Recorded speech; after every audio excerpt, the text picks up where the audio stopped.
Nós vamos ouvir a palavra do Senhor agora, que será ministrada pelo irmão Akira nesta manhã. Temos visitante entre nós? Temos alguém que está nos visitando hoje? Ali está um senhor. Amém. Está ali, né? Mais duas irmãs também ali. Sejam muito bem-vindas em nome do Senhor Jesus. Mais alguém? Não? Estamos todos em família. Aqui também mais uma menina, né? Amém. Deus abençoe você. O que nós fazemos quando recebemos visitantes? Sejam bem-vindos em nome de Jesus. Nós amamos vocês. Amém? E a Sheila vai estar ali cumprimentando aqueles irmãos, o Wilson e o Geraldo também cumprimentando os irmãos. Glória a Deus, amados. Bênção. Sejam muito bem-vindos. Até aqui foi o nosso culto. Amém. Até esse momento foi a nossa oferta ao Senhor, do nosso tempo, do nosso querer, do nosso desejo. Logo quando eu me levanto pela manhã, eu já começo a colocar cânticos para ouvir e vou cantando e vou me preparando para vir. Você tem essa ferramenta no teu celular aí. Abaixa o Spotify, ok? E abaixe músicas gospel, Arautos do Rei, Voices. Que mais? Tem um monte. E ali comece a louvar a Deus.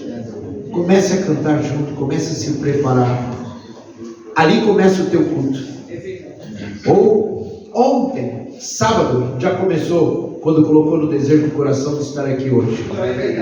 Então, todo esse mover, todo esse preparo, esse cuidado, deitar, levantar, se preparar, vir, cantar, louvar e adorar e ofertar ao Senhor, esse foi o nosso culto. Agora, por dádiva, por amor a nós, o Senhor estará continuando na liturgia, falando conosco. Amém. Agora é a vez do Senhor falar conosco. Amém. E Ele já tem preparado a pastora Akira durante toda essa semana, esses dias, trazendo a mensagem do coração dele para passar para mim e para você. Amém? Amém? Glória a Deus. Vamos orar? Amém. Pai, em nome do Senhor Jesus, nós estamos aqui gratos por estarmos aqui. Nosso coração é desejoso de estar aqui. Não estamos aqui de uma forma rotineira, não. Nós queremos estar aqui. E quisermos louvar e adorar o Teu nome. E adoramos e glorificamos o Teu nome. Pai, receba tudo o que fizemos como cheiro suave para Ti. E nesta hora, Senhor, reveste o Teu Filho com uma porção dobrada do Teu Espírito Santo, para que Ele possa, Deus, transmitir para nós a Tua palavra, aquilo que precisamos, que a nossa mente, o nosso coração não se desvie para nada, nenhuma preocupação com amanhã, nenhuma preocupação com daqui a pouco, Pai, nada possa desviar a atenção, mas que nós possamos nos alimentar da Tua palavra e sairmos daqui cheios e satisfeitos, porque o Senhor nos ama e falou conosco. Obrigado, Pai. Guardo aqui nas Tuas mãos, em nome de Jesus. Amém. Amém. Graça e paz, igreja. Amém. Amém, amados. Aleluia. Glória a Deus. Sabe que essa semana Deus tem falado o tempo todo. Só que em particular, vou mostrar para vocês. Olha essa Bíblia, o estado dela. Eu tinha, de certa forma, abandonado este livro, material físico, porque ele foi a primeira Bíblia que eu tive na minha vida. Eu ganhei ela em 2006, o ano em que eu voltei para o Brasil, do Japão para cá. Ganhei ela no dia 1º de janeiro, ano novo do Japão. Quem já me viu dar alguns testemunhos ou algumas pregações que eu já fiz, lembra-se de um fato que aconteceu, de duas irmãs que eu as conduzi até uma igreja japonesa, e lá elas dizimaram o carro delas. Lembram disso? Ali para mim foi o momento em que o Espírito Santo falou comigo poderosamente, e ele me demonstrou vários aspectos que hoje eu conheço da palavra de Deus para a vida de um cristão. Foi tudo concentrado naquele momento da minha vida. Um momento de obediência, de humildade das irmãs, um momento onde elas viviam um momento difícil financeiramente, emocionalmente, espiritualmente. Financeiramente porque elas não tinham dinheiro nenhum. Elas tinham ganho o carro da irmã mais velha que já estava há alguns anos no Japão. Era um carro bem mais antiguinho. Emocionalmente porque elas duas estavam longe da irmã mais velha, longe dos pais que estavam no Brasil. Espiritualmente porque elas buscavam uma igreja para congregar, e essa igreja elas queriam que fosse uma igreja japonesa, que as integrasse no novo habitat que elas tinham escolhido, que era o Japão. Então havia muitas circunstâncias, e eu naquela época não pensava nisso. Eu simplesmente fazia um papel de levá-las até a igreja e traduzir o culto que elas assistiam em japonês. Eu traduzia para elas em português. E naquele dia, quando elas ofertaram, foi maravilhoso para mim, porque eu vi Deus cumprir 2 meses e meio depois na vida delas aquilo que Ele promete. Sobre a nossa fidelidade, sobre o aspecto de vivermos a verdade da que Ele tem para nós, independente das circunstâncias. Então eu entendi as circunstâncias todas, essas que eu narrei para vocês, e mesmo assim elas ofertaram que era mais valioso na vida delas. E depois Deus restabeleceu um carro novinho da Toyota, novinho, que elas ganharam por intermédio de um sorteio, que elas nunca colocaram e preencheram um papel para pôr na urna, mas uma senhora japonesa, dona de uma padaria que elas compravam, preenchia o papel para elas e colocava lá dentro. Amados, aquilo ali, quando elas ganharam o carro e eu tive que buscar o carro com elas, porque eu era o tradutor, aquilo na minha vida foi quando descortinou. E eu vi que Deus existe. E eu vi e falei assim, não é possível que isso aconteça. Não é possível. Tem todos os detalhes, que a igreja local era muito pequena e elas não tinham integração com aquele povo, porque elas não falavam japonês, mas elas estavam ali, o povo as via, mas não as abraçava porque eram estrangeiras. E quando elas ofertaram o carro e que elas anunciaram que era uma oferta, não caiu a chave ali dentro por acaso, foi a oferta, a igreja passou a ver. Deus descortinou a igreja e as revelou para a igreja. Vocês têm uma filha minha em Cristo que está no meio de vós. E aí o que o Edgarzinho falou, acolham uns aos outros. A própria abertura do culto me trouxe isso à tona. Isso aqui não está nada no papel, estou lembrando aqui. E aí quando elas ganharam o carro e nós voltamos para a igreja, depois de retirarmos o carro, e aí elas testemunharam, e eu era o tradutor desse testemunho, aí elas falaram isso que eu falo para vocês, de todo o aspecto da vida que elas estavam vivendo, e Deus começa a honrá-las nas coisas materiais, quando elas se submeteram à dificuldade de não saber japonês e ir para uma igreja japonesa. E elas poderiam ter procurado a comodidade de uma igreja brasileira, que tinha. Então Deus faz as coisas com propósito na vida de cada um. E ali, na virada daquele ano, elas me presentearam com esta Bíblia. E foi nesta Bíblia que eu rascunhei muitas coisas. Devemos oferecer o melhor das nossas vidas a Deus. Deus aguarda o nosso culto de adoração com o melhor de nós. Foi a primeira coisa que eu escrevi na capa da Bíblia aqui. Em Gênesis 22, Abraão entrega o seu filho Isaque em oferta de holocausto. E Deus é Deus, o recompensa. E aqui está tudo riscado, a Bíblia está tudo. E aí quando eu achei que essa Bíblia não serviria, porque está muito velhinha, eu comprei uma nova de estudo, que é a que eu venho atualmente. Essa semana eu tiro essa Bíblia e a gente começa a meditar. E aí Deus traz à mente da gente tudo que é do passado, e o passado para Deus não existe, porque Ele é vivo.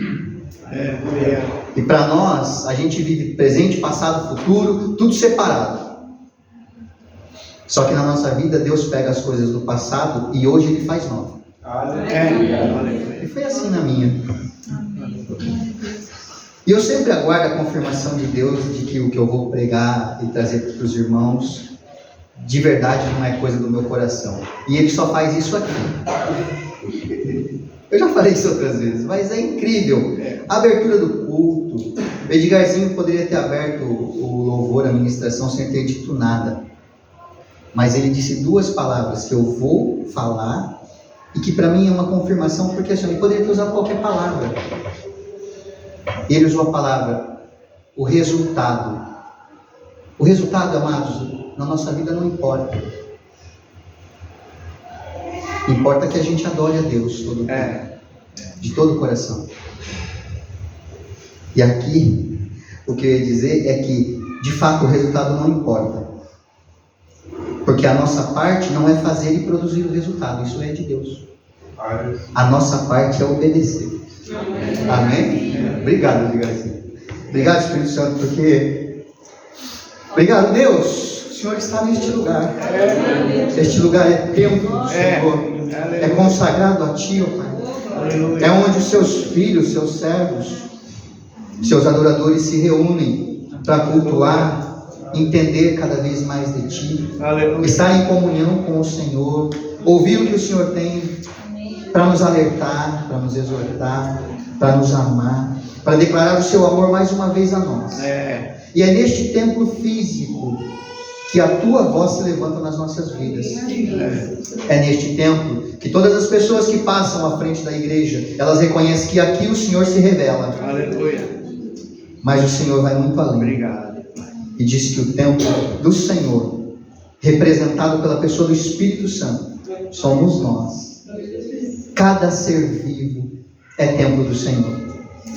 Como já foi orado, ministra sobre nós a Tua palavra. Aleluia. E assim como já foi dito por 3 irmãos aqui, que nós saímos daqui cheios do Teu Espírito Santo, Aleluia. para revelarmos ao mundo qual é o testemunho que o Senhor tem em nós. É o que nós Te agradecemos, Pai, desde já. Amém, amados? Amém. Somos templo do Espírito Santo. A Bíblia diz que nós somos o templo do Espírito Santo.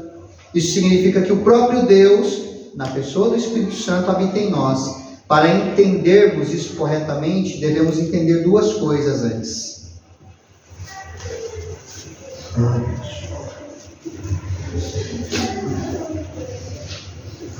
A verdade de que somos o templo do Espírito Santo de Deus aponta primeiramente para a forma com que Deus manifesta isso, a sua presença.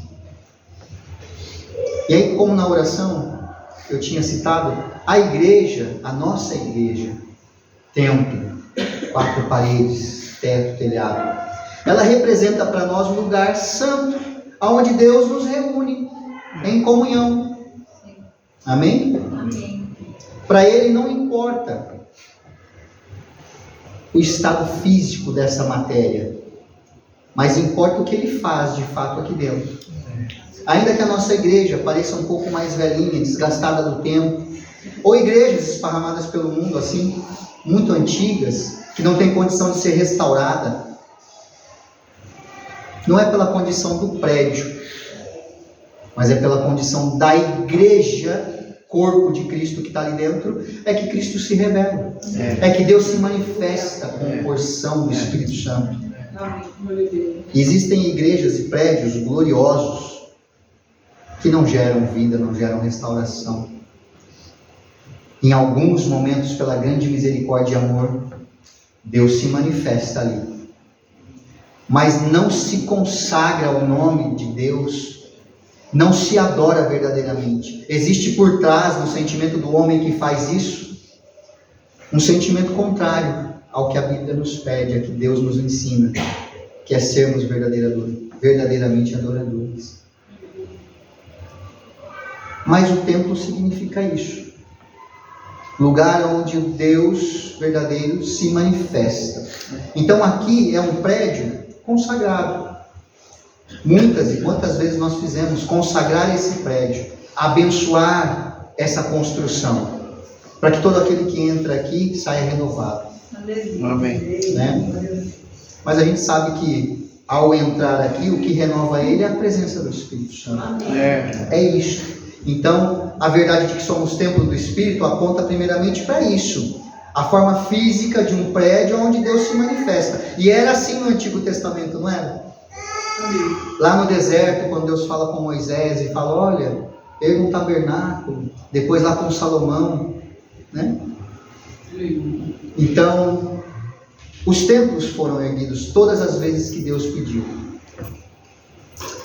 O templo era o local onde o nome de Deus habitava, no sentido da sua presença, da forma que ele se manifestava.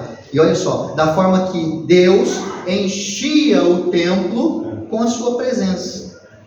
Lá em 1 Reis, Deus fala, não fala? Que os sacerdotes não conseguiam se manter em pé. Por quê? Porque ele encheu com a nuvem da sua presença, da sua glória. Aleluia? Ele encheu o Espírito Santo. Do Espírito Santo. Só que a nova aliança, a presença de Deus, Deus habita no seu próprio povo. Então, assim, fazendo alguns paralelos, lá no Antigo Testamento, precisávamos de um templo físico para que Deus reunisse o seu povo e ali ele enchesse a presença. Ele enchesse da presença e da glória dele para que o povo visse a manifestação de Deus. Amém? Só que o curioso também é que esse templo, ele era cheio de detalhes. Desde a forma em que Deus mandava construir, da forma que essa construção era feita, e as divisões que existiam dentro do templo, as salas, da sala, da sala e da sala, da sala, existia toda uma, eu vou chamar assim, de um protocolo que Deus usava para manifestar o quão santo ele era. Tanto que o povo podia se aproximar no templo, mas para dar um passo adiante em alguma sala do templo não podia ser todo mundo. Tinha todo um adorno em volta de quem ia entrar no Santo dos Santos. Então existia um processo que Deus manifestava e fazia o povo saber de santidade. Da pessoa que representava aquele povo de Deus, tinha um nível de santidade para poder entrar e se colocar diante de Deus. E fazer o quê? Purificar o povo. O homem sacerdote de Deus que entrava dentro do templo, na sala principal, vou chamar assim, aonde ele teria um encontro real com Deus, para pedir perdão por tudo aquilo que o povo havia feito. Então existia todo um cerimonial anual, que se queimava o holocausto, tinha, né? Então Deus sempre estabeleceu um processo, um protocolo, para manifestar o quão santo ele é. E que no lugar onde ele habita, o povo dele tem que ter santidade. Sempre foi. A igreja é o templo do Espírito Santo. Isso voltando agora para o mundo, para o Novo Testamento ou para o mundo atual. E existem várias passagens bíblicas que ensinam que o propósito de Deus é habitar no meio da sua igreja, né? E aí o apóstolo Paulo é, acho que o maior exemplo que nós temos de que escreveu com propriedade tudo isso. E ele escreveu em 2 Coríntios 6,16 que nós somos o santuário do Deus vivo. Amém? E que Cristo Jesus, lá em Efésios 2,21, ele é a pedra angular, no qual todo edifício, e a Bíblia é cheia de detalhes, todo edifício cresce para o templo santo do Senhor. Amém? Amém. Só que entre vírgulas ele escreve assim, no qual todo edifício bem ajustado cresce para o templo do Senhor. E em 1 Coríntios, o mesmo apóstolo Paulo explica explicitamente como o povo de Deus é o templo do Espírito Santo. E aqui eu paro um pouco de acompanhar o que eu estava escrevendo, e tem dois momentos. Dois momentos em que a gente precisa entender essa questão de templo do Espírito Santo, para a gente não fazer confusão. Deus, quando Ele vem esclarecer coisas para a gente, eu aqui, eu não sei dizer para vocês o que Ele tem como propósito e o porquê que Ele vai falar isso para a igreja. Mas Ele tem propósito e cada um vai reconhecer em si, no seu modo de andar e no seu modo de agir. O primeiro é que a igreja é templo do Espírito. Igreja. Igreja como noiva. Igreja como povo em comunhão. Não estou falando de indivíduo. Estou falando de comunhão. Como é que nós recebemos os visitantes? Sejam bem-vindos em nome de Jesus. Todos que estamos aqui, estamos em nome de Jesus. Quem saiu de casa para vir aqui hoje, que não fosse pelo nome de Jesus? Nós cantamos que o nome de Jesus é poderoso, o nome de Jesus é sobre todos. Todos que estamos aqui saímos pelo nome dele, nos reunimos em nome dele, por crermos que ele é poderoso e que o nome dele está sobre o nosso nome, sobre toda a nossa vida. Amém, amados? Amém. Quem não saiu de casa e não está aqui com esse princípio, possivelmente está se enganando. Nós só estamos aqui reunidos e nos amamos porque Deus, com o seu propósito de amor dele para nós, coloca porção de amor em nós, para que ao longo da nossa vida espiritual com ele, da nossa comunhão, ele desenvolva esse amor, para que o nosso amor seja desenvolvido um para com o outro. Senão nós não nos amaríamos. Quantos de nós já nos deparamos com alguns vizinhos que nós sequer falávamos, ou só trocávamos um oi de elevador, ou um oi de rua, quando encontrava vindo ou voltando do mercado ou do açougue. E a partir do momento em que esse irmão veio para a igreja, esse vizinho veio para a igreja, e começou a congregar, a nossa visão do amor de Deus foi descortinada, e nós passamos a ver nele o amor de Cristo. E aí nós o tratamos diferente. Aí deixou de ser um mero vizinho e passou a ser um irmão em Cristo. E aí quando a gente encontra, a gente, por mais que seja com pressa, a gente para e cumprimenta com a paz do Senhor. Dá um abraço. Então é só o amor que Deus colocou em nós, mas que trabalhado em nós, muda o jeito da gente amar um ao outro. O amor todo mundo tem. Veio na porção lá que Deus, quando nos fez, colocou. Mas se ele não for trabalhado, a gente, para nossos olhos, este amor não nos revela quem são as pessoas que nós vamos amar. Então, a igreja como templo do Espírito Santo, esta igreja somos nós, todos reunidos. E aí a abertura, quando foi lida, ela foi incrível, porque para mim Deus falou: você queria uma confirmação? Está aí. Se a igreja não entender que ela se reúne por amor a mim, e que ela deve amar um ao outro quando se reúne, está errado. O tempo é perdido. Amém, amados? Eu vou voltar. Embora esses versículos sejam semelhantes, o que somos santuário de Deus vivo, que está em 2 Coríntios 6, e depois o de Efésios, o qual todo edifício bem ajustado cresce para templo do Senhor, ele nos traz coisas diferentes. 1 Coríntios 3,16 diz que: não sabeis vós que sois o templo de Deus e que o Espírito de Deus habita em vós? Quem não sabe? Aqui, quando ele está falando, muitas vezes nós interpretamos: não sabeis vós que sois o templo de Deus? A gente olha no individual. Eu precisava saber que eu sou o templo de Deus. Vós sois, segunda pessoa do plural. Vós. Não é você, é vós. O Espírito Santo está falando, vós sois templo do Espírito. Todos juntos são. Você sozinho calma que depois eu falo disso. O Espírito Santo está falando, vós sois templo do Espírito. Então, amado, a responsabilidade de sermos templo do Espírito, como conjunto de pessoas, nos traz uma honra, e junto com a honra, uma obrigação, de nos livrarmos do pecado. Porque eu, tijolinho da igreja, se estou em pecado, coloco todo o tempo em pecado.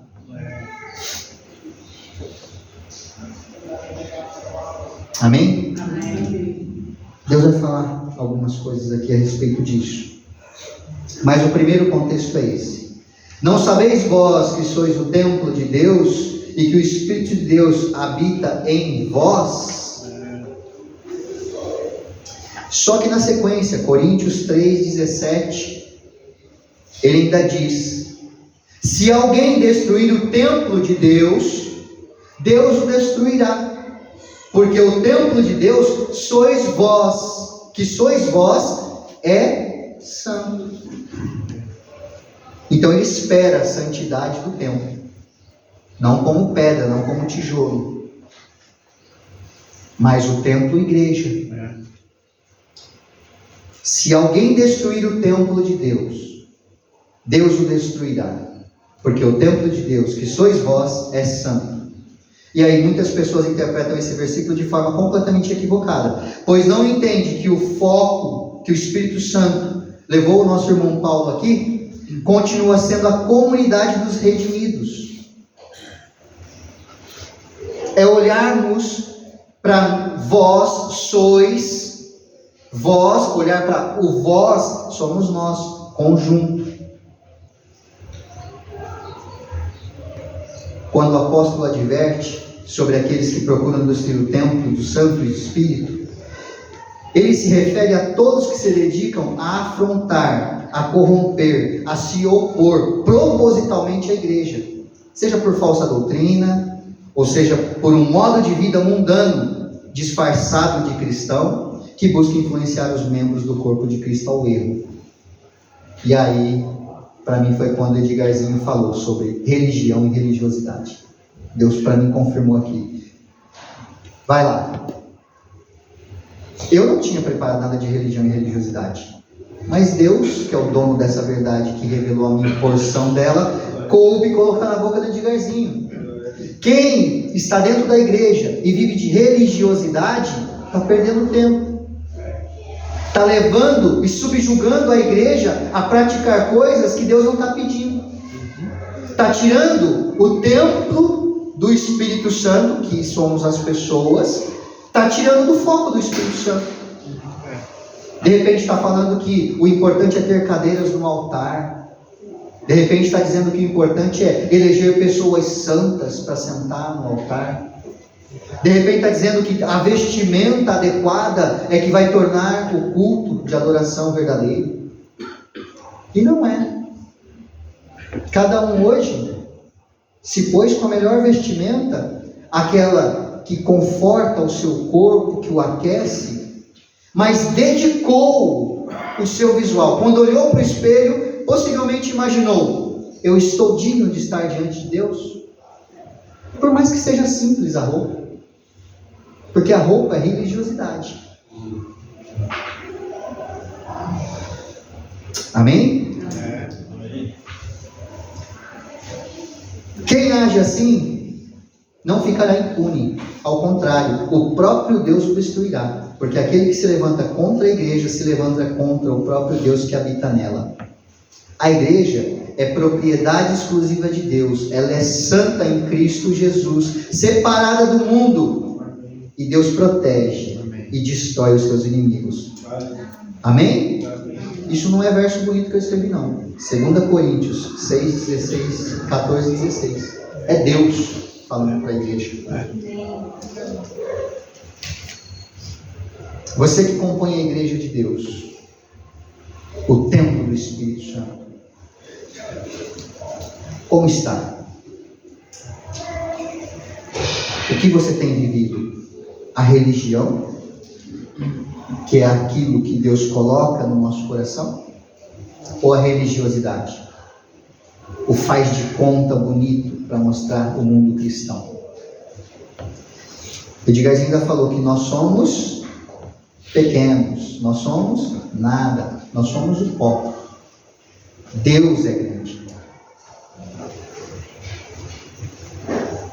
Amém, amados? Nós somos fracos, mas é na nossa fraqueza que Deus se revela, o quão poderoso Ele é. Agora, o cristão é o templo do Espírito Santo. Agora eu não estou falando mais da igreja, no vós sois. 1 Coríntios 6,19. Agora Deus vai falar para você e para mim. Ou não sabeis que o vosso corpo é o templo do Espírito Santo, que habita em vós, proveniente de Deus, e que não sois de vós mesmos? Agora está falando mais do vós sois. Vós, para vocês no plural. Estou falando com vocês. Não, agora está falando, ou não sabeis que o vosso corpo é. Vosso corpo é, está falando para a primeira pessoa do singular. Edgar, o seu corpo é templo do meu Espírito Santo. E o grande objetivo aqui, ao escrever esse versículo, é lembrar a todos nós, não só a Coríntios, que o Espírito Santo habita dentre deles, mas ao mesmo tempo individualmente, pois o corpo físico de cada cristão pertence ao Senhor. Glória a Deus. Eu não me lembro onde, mas recentemente o pastor Edgar estava aqui e comentou que um jovem foi procurá-lo perguntando: pastor, eu posso fazer tatuagem? E ele falou: o corpo não é seu.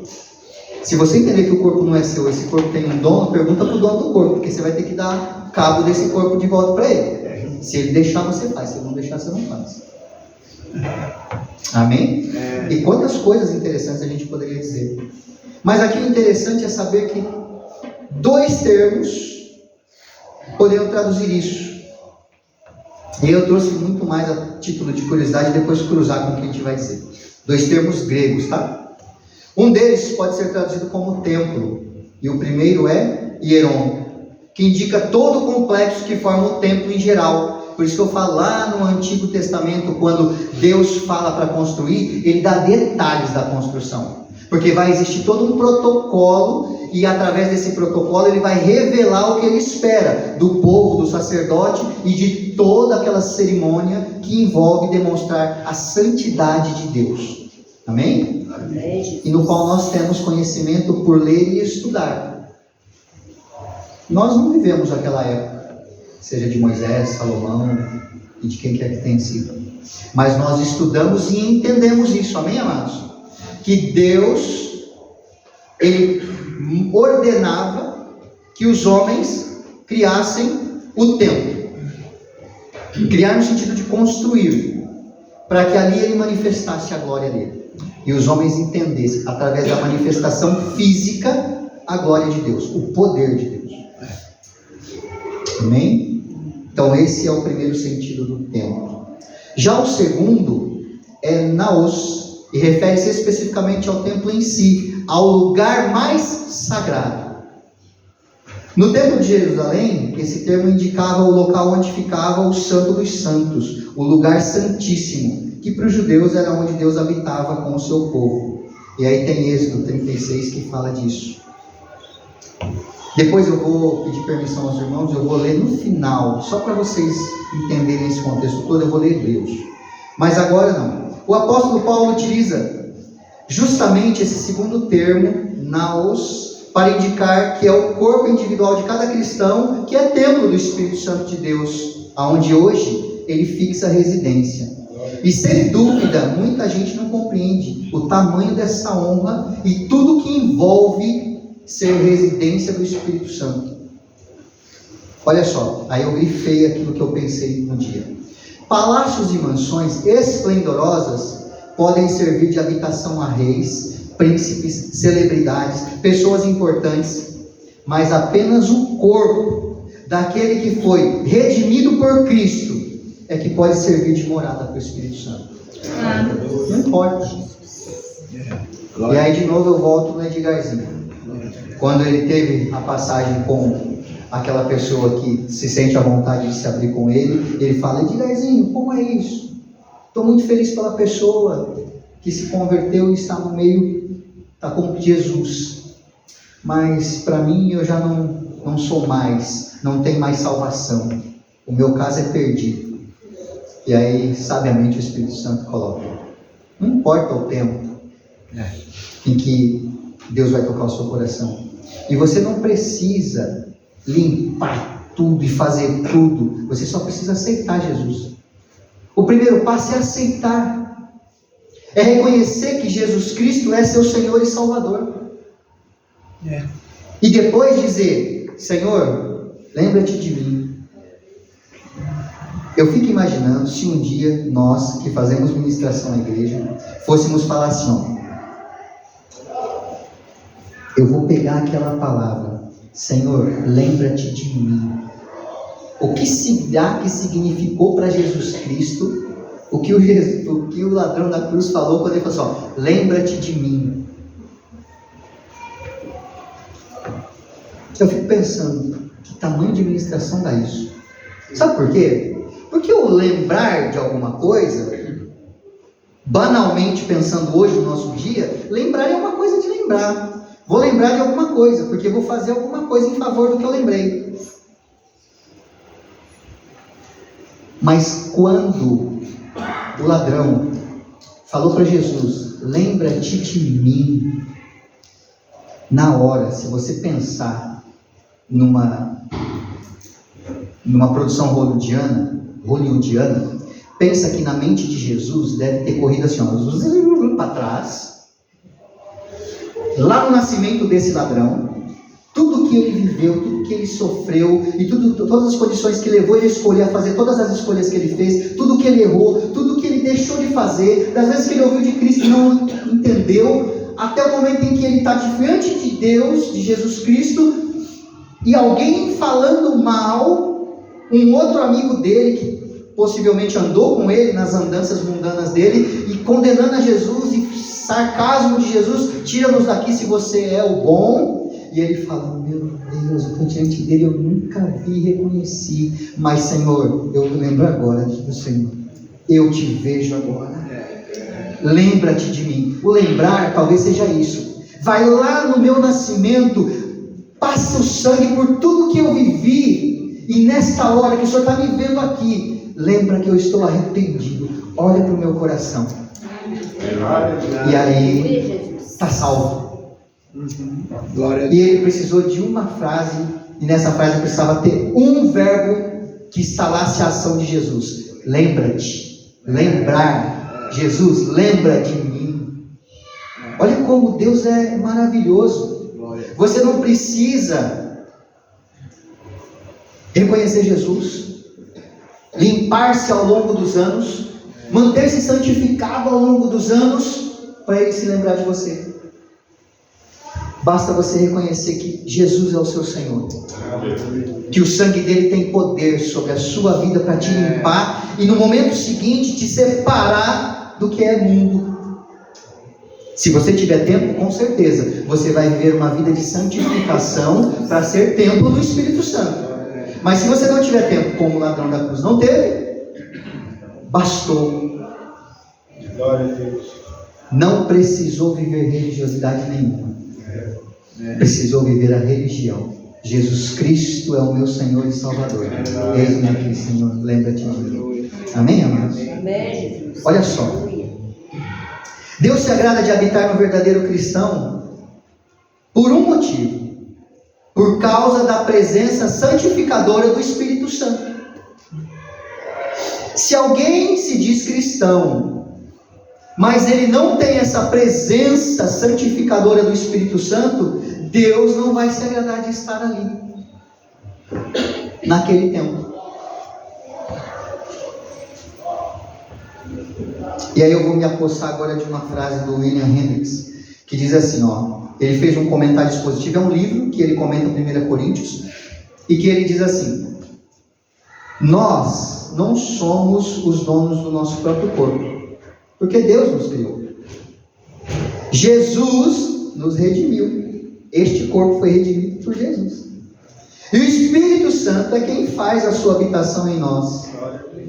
Então assim, eu não faço nada, eu não mando nada em mim. E ele ainda continua dizendo: por Deus ser dono do nosso corpo, nós somos mordomos só dele. E nós precisamos prestar contas a ele. Quando eu penso em corpo físico, é isso. Não fui eu que me criei, então eu não sou dono daquilo que eu não crio.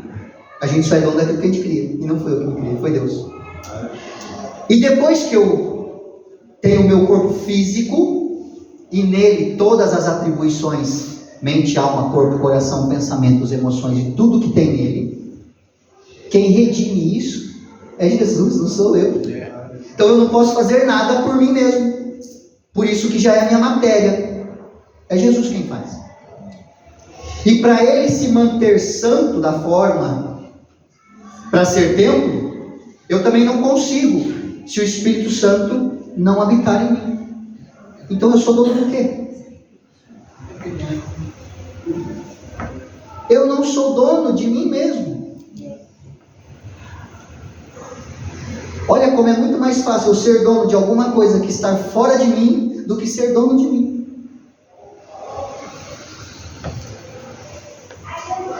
No contexto do capítulo 6 de 1 Coríntios, o apóstolo fala que cristão é o templo do Espírito Santo, ao tratar especificamente acerca do problema da imoralidade sexual demonstrada lá. Assim, tem todo um contexto, não vou entrar nele a profundo, mas o que eu queria dizer aqui? Qual é a ideia de trazer essa mensagem? Que muitas vezes nós pensamos que ser templo do Espírito, o nosso corpo ser templo do Espírito, é manter o corpo fisicamente fora do pecado.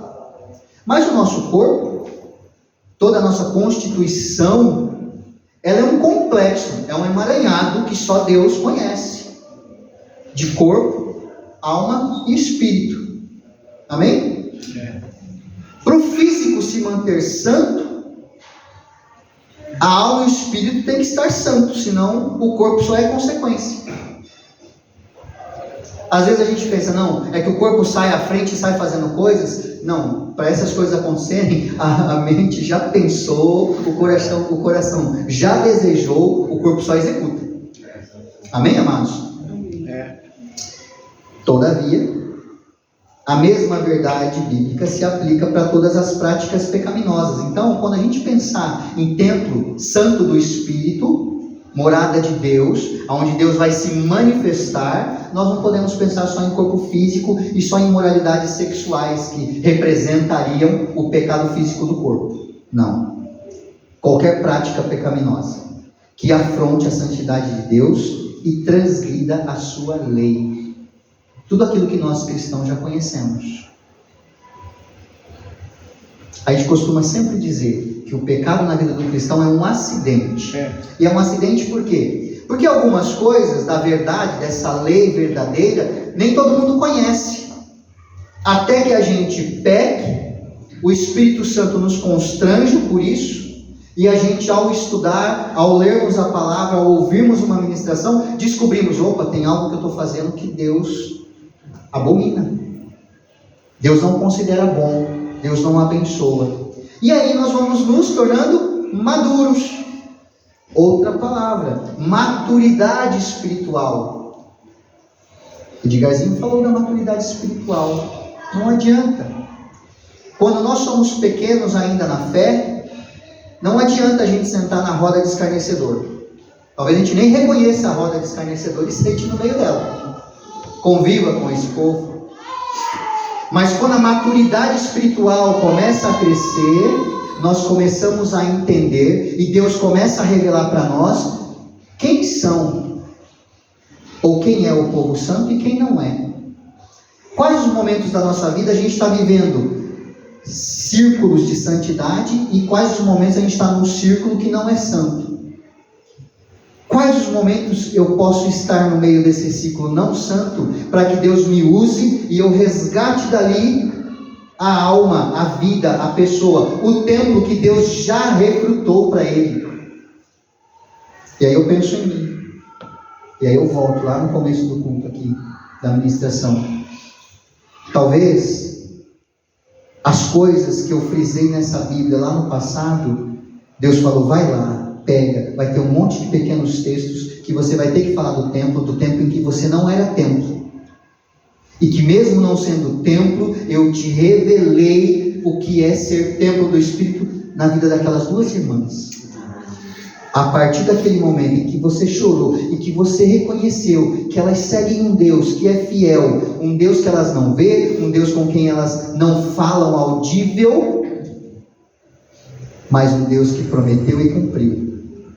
E naquela hora o seu coração contritou, naquela hora o seu coração apertou, e você lembra até hoje o quanto você chorou e falou, quão magnífico é.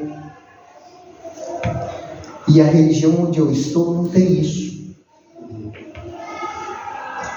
Não existe um Deus capaz de suprir necessidades. E eu sou um homem cheio de necessidades. E quando eu me colocar como templo do Espírito Santo, como elas se colocam, Deus vai preencher tudo que eu preciso. Aí eu falei, como é incrível isso. Da onde eu tirei esse pensamento? Eu fiquei me perguntando, da onde eu tirei esse pensamento? Não vem de mim, mas vem do Espírito que já habitava em mim naquele momento. Aí você pensa, um homem que não é apartado de Deus ainda, não é redimido, mas o Espírito Santo entrou em mim, colocou no meu pensamento isso que é próprio dele, e saiu e disse, eu estou te convidando a vir comigo. E depois que eu entendi isso, o meu coração aceitou, aí eu fui começar a estudar, e eu falei, nossa, mas dá muito trabalho ser cristão. O budismo não fala. Dá muito trabalho. Deus é poderoso, fez tudo aquilo, Ele vai fazer na minha vida, mas dá muito trabalho. E aí a primeira coisa que eu pensei foi, acho melhor eu ficar assim, eu já vivi 20 e poucos anos assim, tá bom, dá muito trabalho. Mas sabe, depois que o Espírito Santo fala com você a primeira vez, e aí toda vez ele vem e fala de novo, e aí ele dá uma visitadinha e sai assim e fala, e aí, gostou da visita? É delicioso, porque toda vez que eu ia no culto, eu já ia traduzindo para elas, mas ia pegando para mim. E antes, no começo, não. Eu só traduzia. Ó, o pastor está falando isso, que Jesus falou isso, falou para o povo, e falou para o povo ser assim, ser assado. Mas eu nunca me imaginava na posição do ouvinte, só o tradutor. A partir daquele momento da visitação, toda a pregação que eu ouvia passava por mim e eu traduzia e colocava nelas.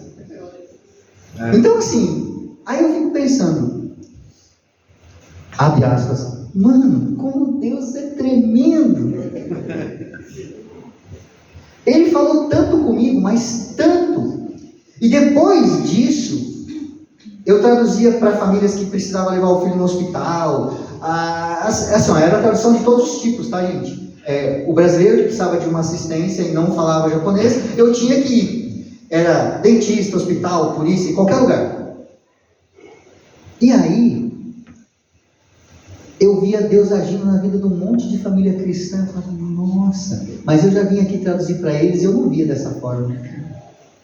Eu via que é uma criança doente que vai vir passar no médico, o médico vai medicar e está tudo certo. Só que, por outro lado, eu sempre vi os pais lá orando. Senhor, me ajuda aqui, meu filho está doente, eu estou num país que eu não sei o idioma, eu não sei se o tradutor vai traduzir direito, eu não sei se o médico vai entender direito. E tinha um monte de preocupação que ia além da doença física que o filho tinha. E aí, quando me caiu a ficha, eu falei assim, Jesus amado, olha a minha responsabilidade, porque ele fala com o Deus dele, que eu já vi o poder que tem, que se eu vou traduzir direito, E eu nunca tinha tremido em tradução nenhuma, pensado nisso pelo peso que gera. E aí toda a tradução que eu ia depois daquilo, eu falava, Jesus amado, como que vai ser hoje? Tomara que o médico acerte tudo, porque se ele errar, podem falar, não traduziu direito. E eu nunca tinha pensado para parar nisso. Entende que quando Deus nos revela, Ele se revela a nós, é maravilhoso, mas as coisas ganham um peso diferente. Tudo que nós vamos fazer passa a ter um peso diante de Deus, que se eu não tivesse consciência de quem é Deus, eu faria sem peso. E aí eu penso, e medito com vocês, qual é o peso de nós sermos templo do Espírito Santo? Aquele que nos mantém santos e que Ele habita em nós para mantermos a fé firme naquele que nos santifica com o sangue de Jesus. E Ele sempre nos leva a Jesus. O incrível é que o Espírito Santo, Ele não fala, você é meu e eu... Não, Ele só faz o trabalho dele para nos fazer lembrar de quem foi que nos redimiu. Não fui eu, o Espírito Santo, que redimi você, tá bom? Foi o sangue de Jesus. O seu Senhor é Jesus. Aí você olha para Jesus. Quando você lembra do Espírito Santo habitando em você, a primeira coisa que você lembra é Jesus na cruz derramando o sangue dele por mim. Aí quando você olha para Jesus derramando o sangue dele por você, te redimindo, te colocando numa vida santa, ele fala, mas não é para minha glória, é para a glória do Pai. Que lindo. É um fazendo pelo outro. Amados, as nossas práticas pecaminosas, seja elas quais forem, que afrontam a santidade de Deus, através do Espírito que habita em nós, e transgride a sua lei para nós, cristãos, essa sim, deve ser combatida por nós todos os dias. Lá em Gálatas, o mesmo apóstolo diz assim, olha, as obras da carne caracterizam-se aquelas que das pessoas que andam segundo as suas próprias concupiscências. Mas as virtudes do fruto do Espírito identificam as pessoas que vivem e andam segundo o Espírito. Amém, amados? Portanto, aquele que é verdadeiramente templo do Espírito Santo, naturalmente será cada vez mais parecido com Cristo. Vocês ouviram algo aqui hoje?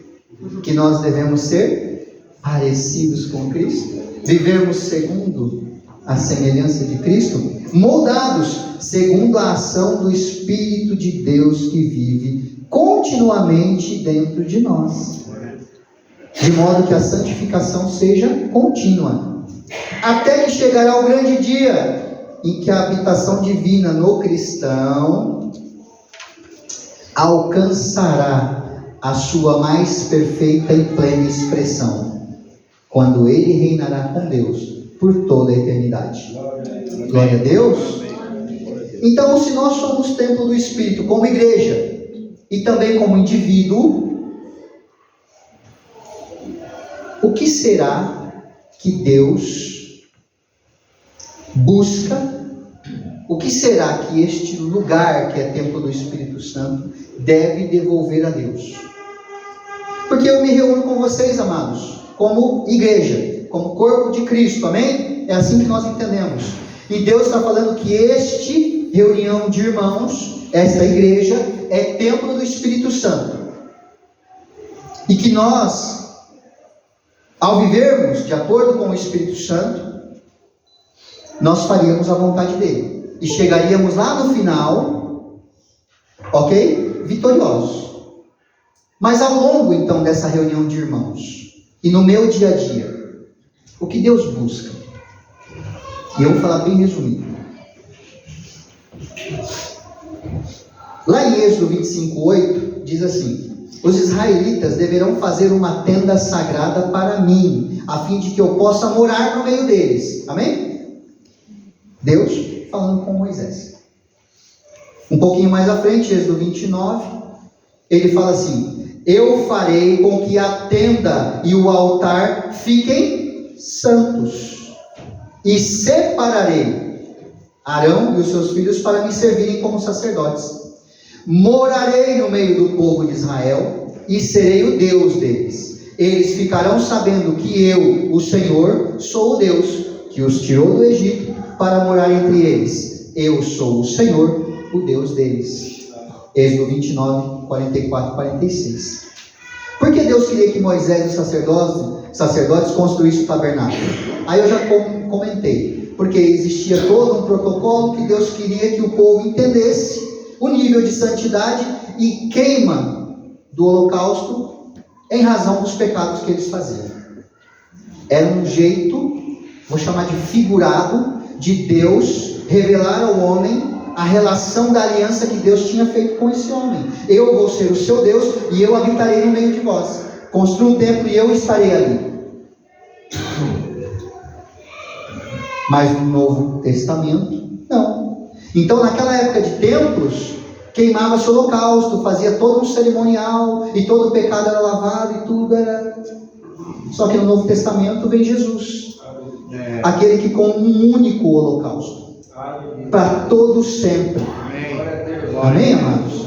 Acabou com a religiosidade que antigamente era praticada, e que é muito mais fácil o homem se perder nessa religiosidade de cerimônias e cerimônias, e que por conta desse cerimonial, quantos personagens bíblicos a gente já leu que enganou. Pregação da semana passada, o homem engana outro homem para ganhar primogenitude, para poder ser abençoado e receber a bênção de Deus. Então, só as coisas que o homem tem que praticar para estar próximo de Deus, lá no passado, gerava a possibilidade deste homem fazer trapaças para poder ganhar essa bênção. Entende que a religiosidade só leva o homem a errar? Obrigado, Espírito Santo. Deus é bom, e a religião não, que a religião é reta. Deus é Deus, o Senhor, Deus, Rei dos Reis. E Jesus é o Senhor Salvador. E o Espírito Santo é o santificador, o consolador. Aleluia. Até que o final chegue.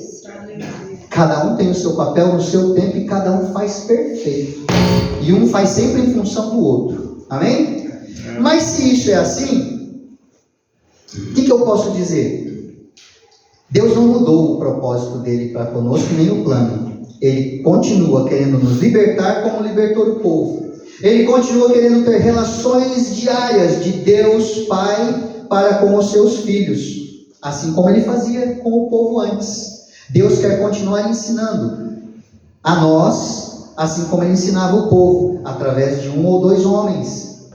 E ele quer continuar ensinando como nós devemos adorá-lo de verdade e como termos acesso a ele. O plano de Deus não mudou. Ele usava um templo físico e usava homens para ensinar isso ao povo. E hoje ele continua tendo esse plano. Só que ele usou Jesus para ensinar a nós quem é o Senhor e Salvador. Quem é o verdadeiro Cordeiro. E ele usa o Espírito Santo para nos ensinar tudo que ele quer do nosso modo de viver, no nosso dia a dia. Então a nossa vida deve ser este novo lugar de encontro, o novo templo. E não mais um templo, um tabernáculo físico. Haverá tempos em que a igreja não poderá se constituir fisicamente.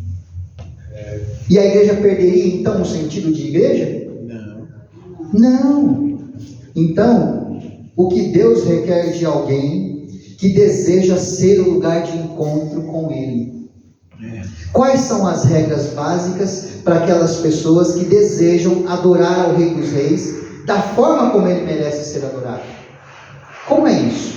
São 3 coisas. Ele só aceita ofertas voluntárias. Quem falou isso aqui hoje?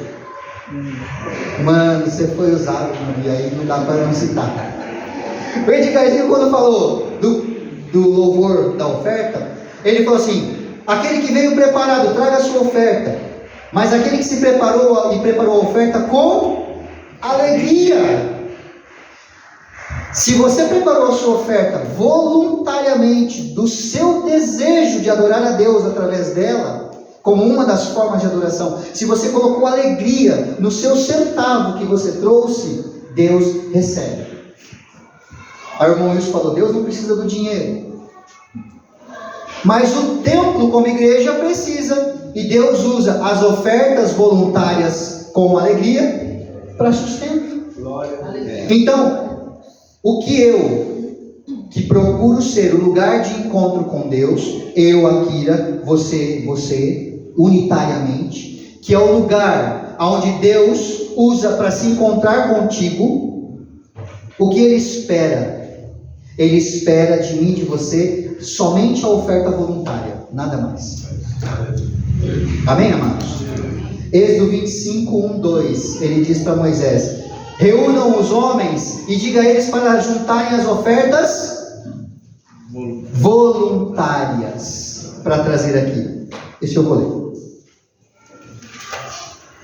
Êxodo 25, 1. Então falou o Senhor a Moisés, dizendo: fala aos filhos de Israel que me tragam uma oferta alçada de todo homem cujo o coração se mover voluntariamente, dele tomareis a minha oferta.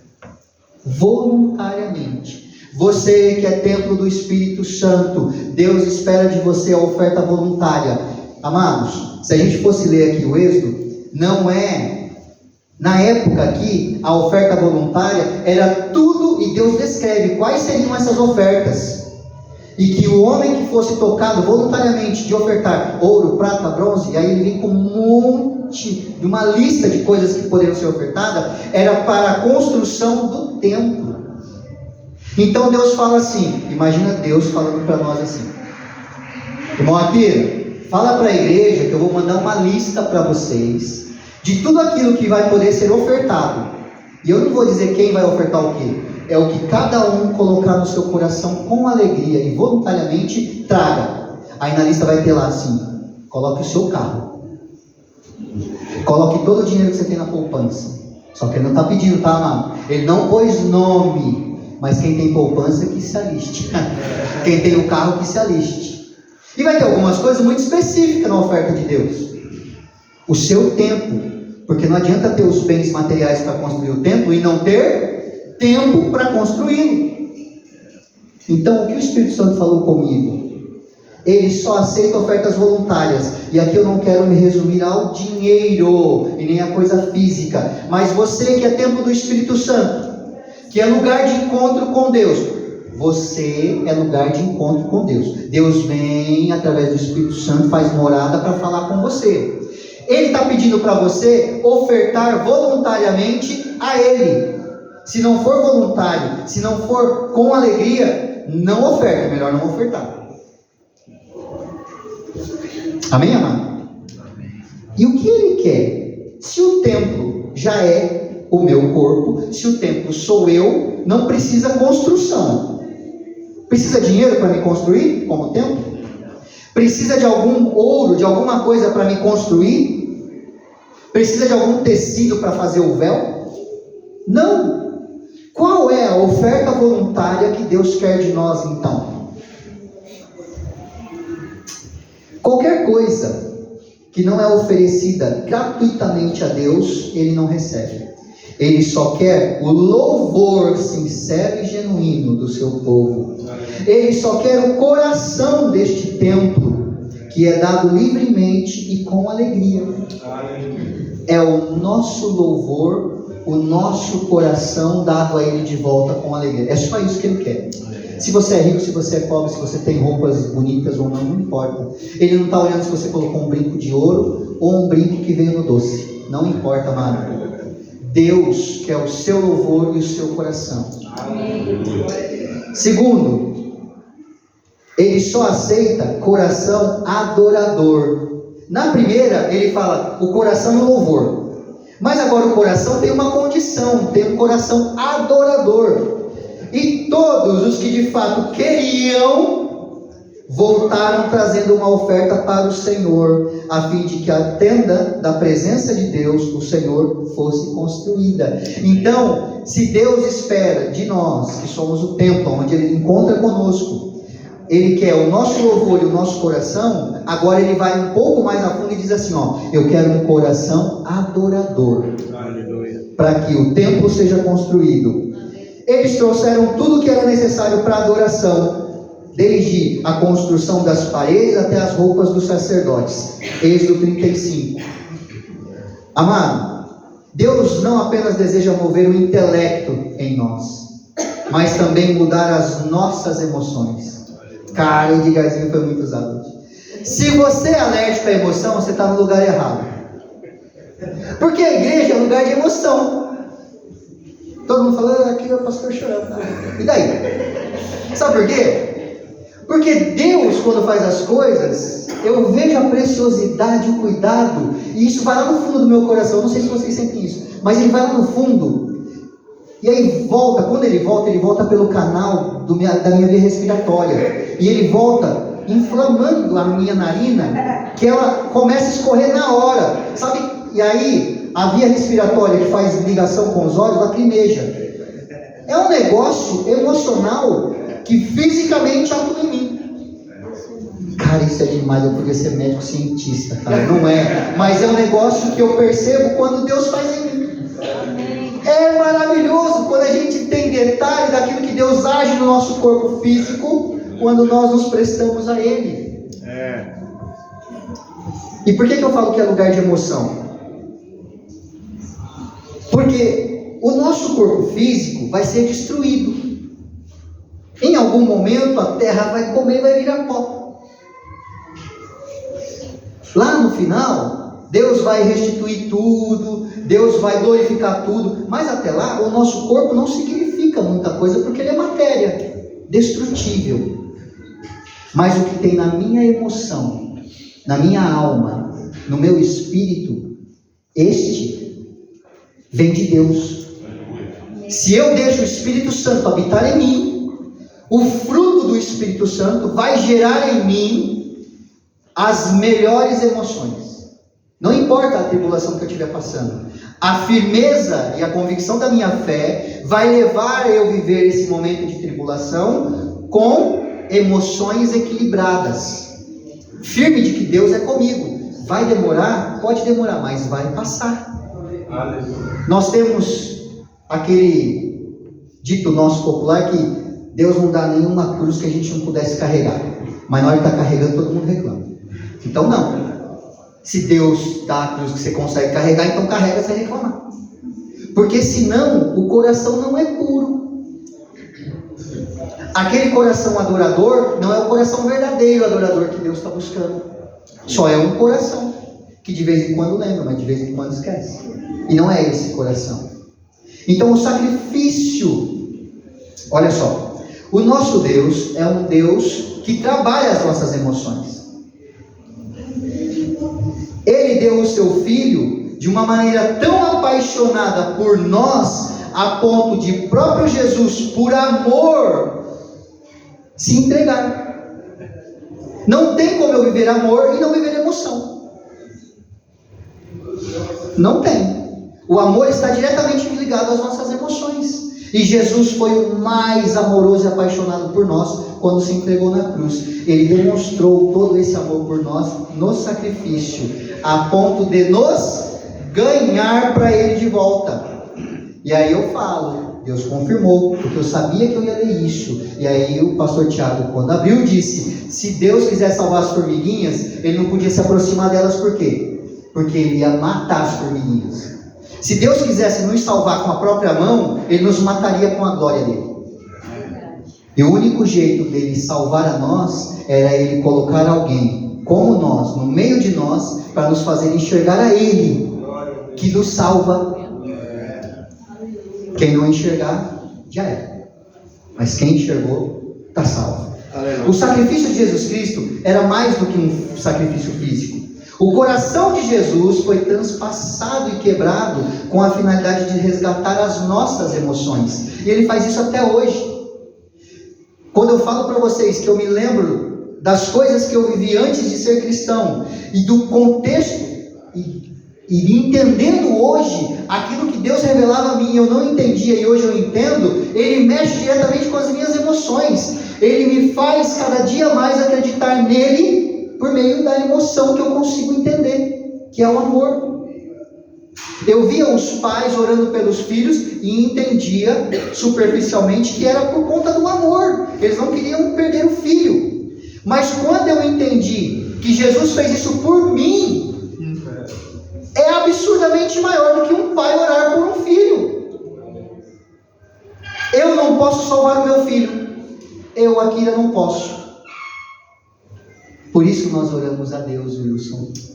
Porque Deus pode, só Ele pode. E nós, por amor aos nossos filhos, pedimos àquele que um dia já nos salvou. Porque eu não posso ir para a cruz pelos meus filhos. Não adianta.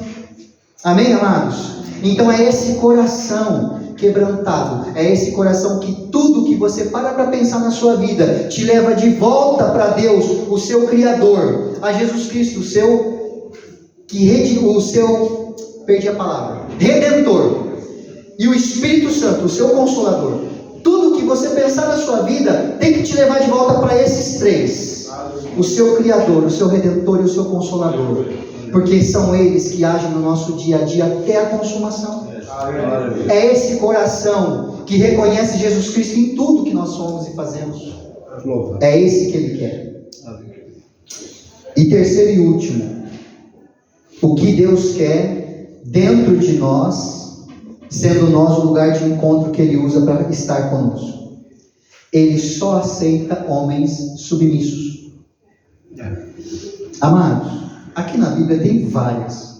É que como eu me baseei em Êxodo aqui, eu vou continuar em Êxodo, mas enfim. Lá em Êxodo 36 ele diz assim, e todos os outros homens a quem o Senhor deu habilidade, inteligência, e quem conhece tudo que é preciso para construir a tenda, deverão fazer tudo como o Senhor ordenou. Não é de qualquer jeito. Deus pediu a oferta. Moisés, vai lá e fala para o povo trazer, fala para os homens de Israel trazer a oferta. Deu a lista. Criou-se no coração do homem a oferta voluntária e eles levaram para construir a tenda. O 2, esse coração tem que ser um coração adorador, verdadeiramente adorador. Um coração que molda as suas emoções conforme o Espírito Santo ordena. E o terceiro tem que ser submisso. Essa submissão está representada no verbo assim, deverão fazer tudo como o Senhor ordenou.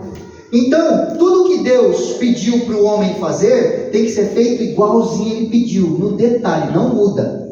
Porque se mudar vai dar errado. Várias outras pregações a gente já falou um pouco disso.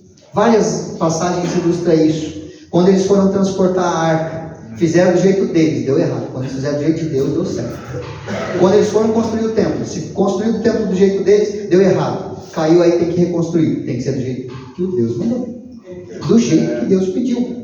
E assim, se eu estou construindo o lugar onde Deus usa para se encontrar comigo, que é o meu corpo, a minha mente, a minha alma, eu preciso fazer do jeito que Ele pede.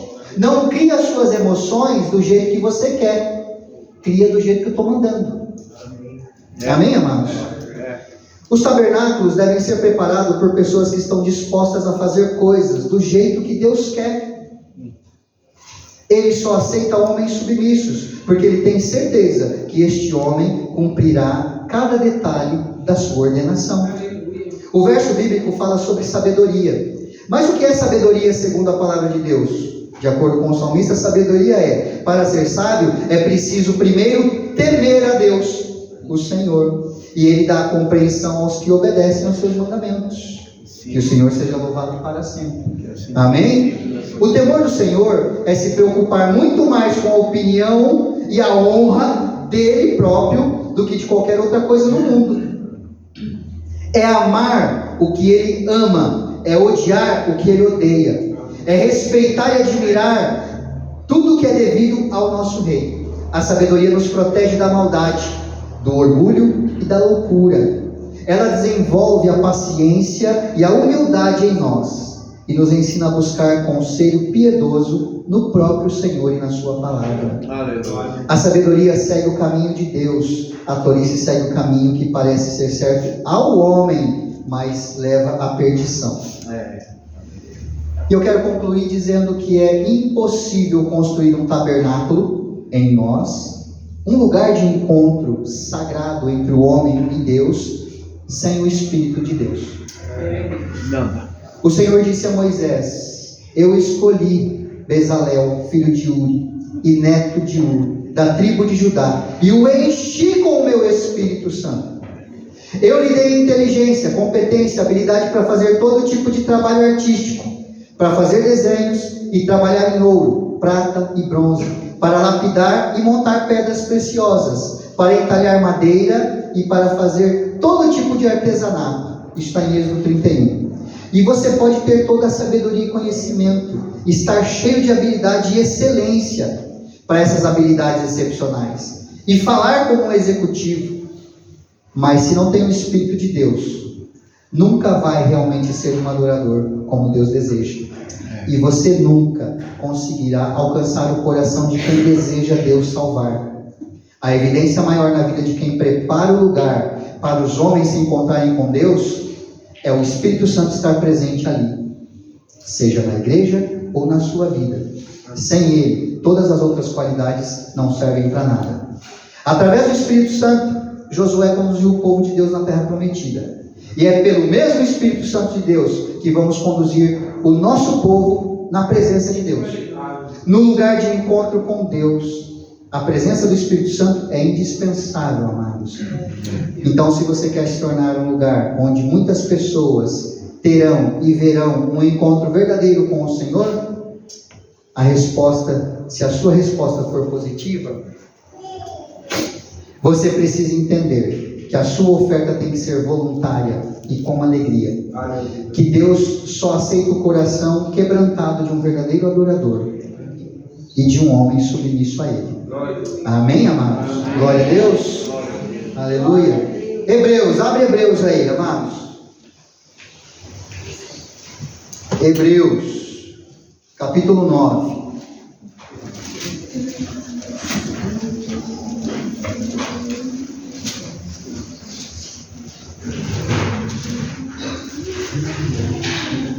Amém?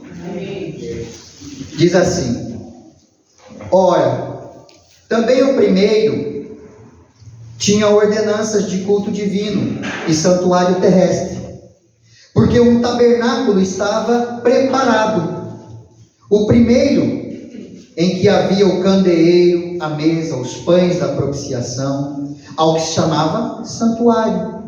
Mas depois do segundo véu estava o tabernáculo, que se chamava o Santo dos Santos, que tinha um incensário de ouro, a arca do concerto, coberta de ouro toda em redor, e que estava um vaso de ouro que continha o maná, a vara de Arão, que tinha florescido, e as tábuas do concerto.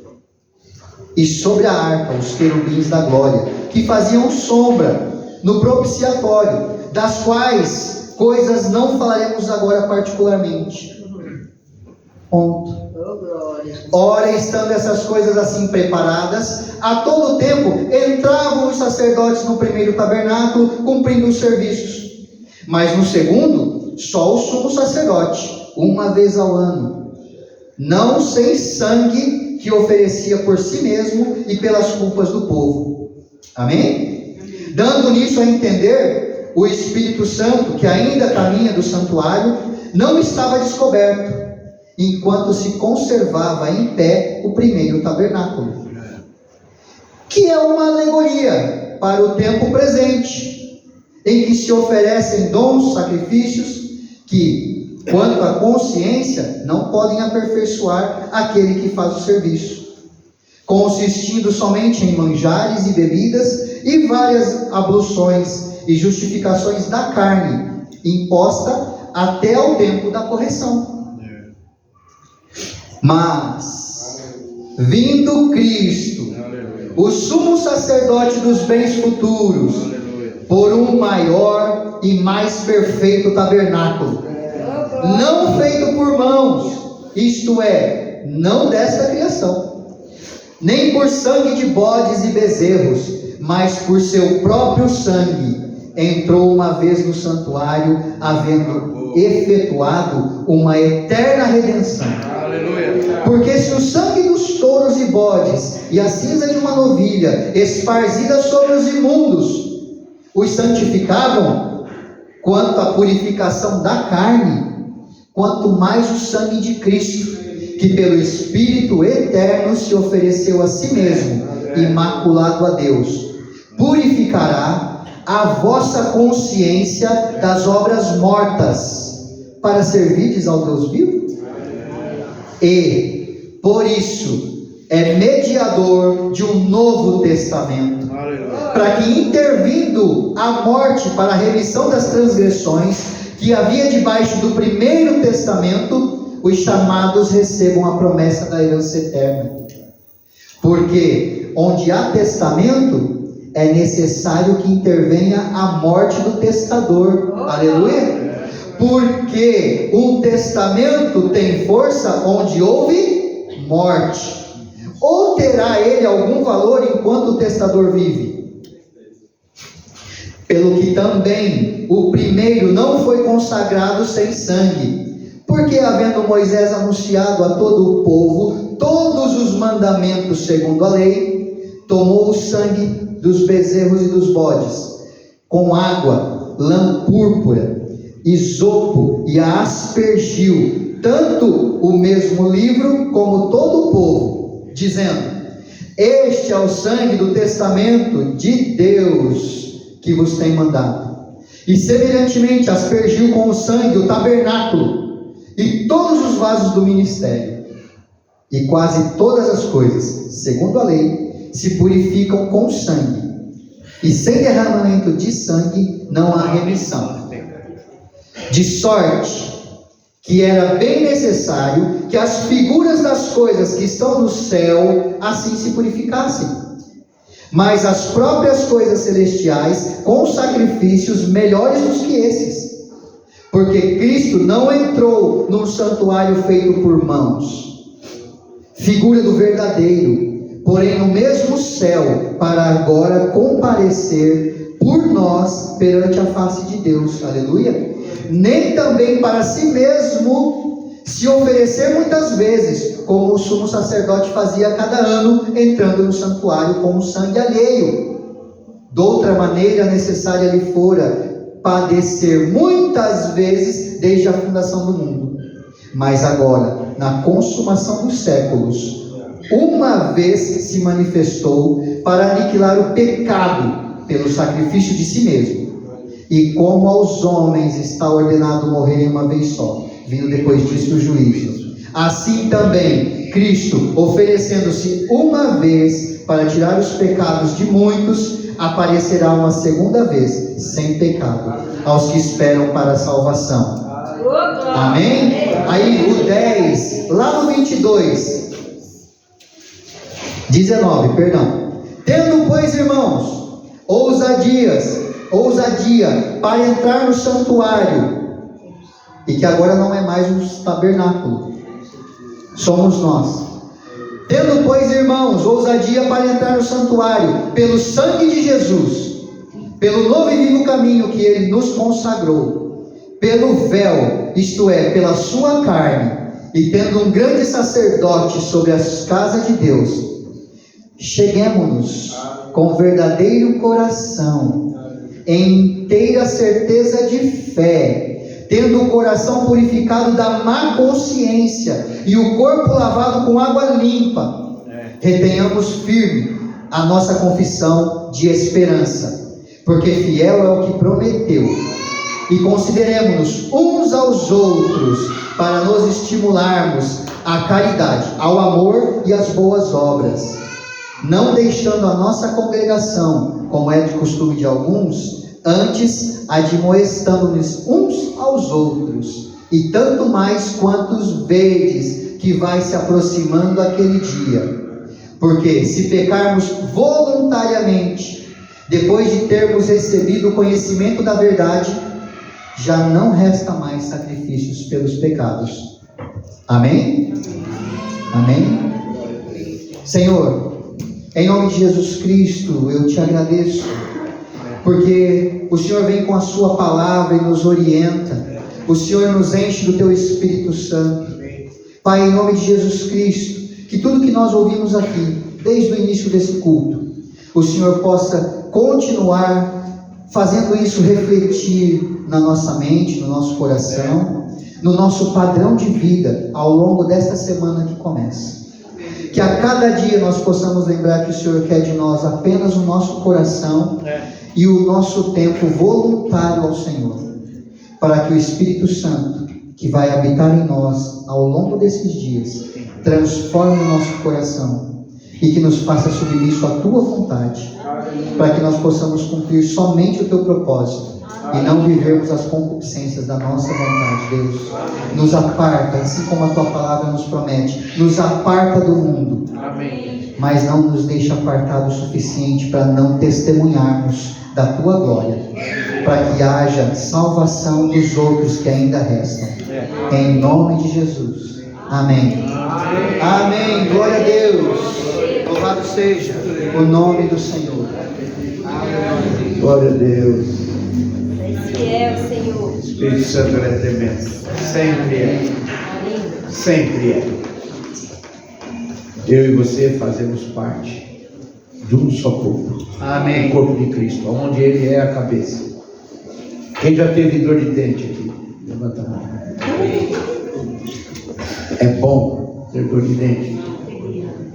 Quando você tem dor de dente, o que você faz? Procura um dentista. Procura um dentista, toma um remédio. Quando você está com dor de dente, o corpo inteiro sente. Ou não? E quando não tem jeito, não tem como recuperar o dente, o que o dentista faz? Assim é quando eu e você pecamos. Se não tiver jeito de conserto, ficará de fora. Deus arranca. 1 Tessalonicenses 5:23 é a conclusão do que o Espírito Santo falou conosco hoje. Que o próprio Deus de paz vos santifique integralmente. Amém. Como igreja e como membro do corpo de Cristo isoladamente. Que todo o vosso espírito, alma e corpo sejam mantidos irrepreensíveis na vida do nosso Senhor Jesus Cristo. Amém, Jesus. Eu não posso viver de qualquer jeito. Quando você tiver a intenção de pecar, lembra que você não está prejudicando só você. Você está prejudicando toda a igreja, todo o corpo de Cristo, e inclusive a cabeça, que é Cristo. Ele não morreu em vão. E quando Ele nos dá salvação pela graça, a graça não foi de graça, foi muito caro pelo seu sangue. Cuidado. Se nós somos templos do Espírito Santo, como afirma a palavra dele que somos, quando você estiver sozinho, você está em 3 no mínimo. Quando você pensa em agir isoladamente, que ninguém está vendo nada, lembra que tem 3. Você, o Espírito Santo que habita em você e o anjo que Ele colocou do teu lado. Glória a Deus. Hebreus 1,14. Não somos seres celestiais, os anjos, seres celestiais, a serviço daqueles que darão a salvação. E os anjos do Senhor acampam ao redor daqueles que o temem e os livram. Oh, glória a Deus. Quando você estiver pensando isoladamente, sozinho, fazer algo, pense que vocês estão em 3. Fica mais difícil pecar. Bem vigiado, hein? Vigia, irmão. Amém? Todos nós somos vulneráveis ao pecado. Mas novamente essa frase você tem que levar para casa. O pecado na vida do servo de Deus, da serva de Deus, é um acidente. Glória a Deus. Não deve ser constante. É, Pai. Glória a Deus. Amém. Quem já teve um calinho de estimação aí? O calo está doendo demais. E você anda tranquilo, né? É assim? Hã? Oh, Senhor, tem misericórdia. O corpo inteiro, Senhor.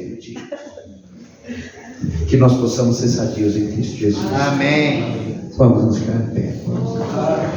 Que nós possamos ser sadios, todos nós. E nos policiando uns aos outros. Amém. É verdade. Obrigado pela tua palavra, Deus. Obrigado porque o Senhor é maravilhoso. Da forma como o Senhor se manifesta e dirige tudo. Muito obrigado pela tua presença, por nos trazer hoje aqui. Nos dê um dia maravilhoso. Amém. Um domingo maravilhoso. Amém. Uma semana maravilhosa. Em nome Que de possamos viver em Ti. Amém. Com Ti. Aleluia. Durante todos os dias Amém. desta semana. Obrigado pela tua presença. Aleluia. E que o grande amor de Deus Pai, a graça salvadora de Jesus Cristo e as consolações do Espírito Santo de Deus siga com você, meu irmão, siga com você, minha irmã, hoje e até a volta do Senhor. Aleluia. E todo o povo de Deus diz amém. Todo o povo de Deus diz amém. Aleluia. Amém. Não saia daqui sem abraçar 10.400 pessoas. Amém.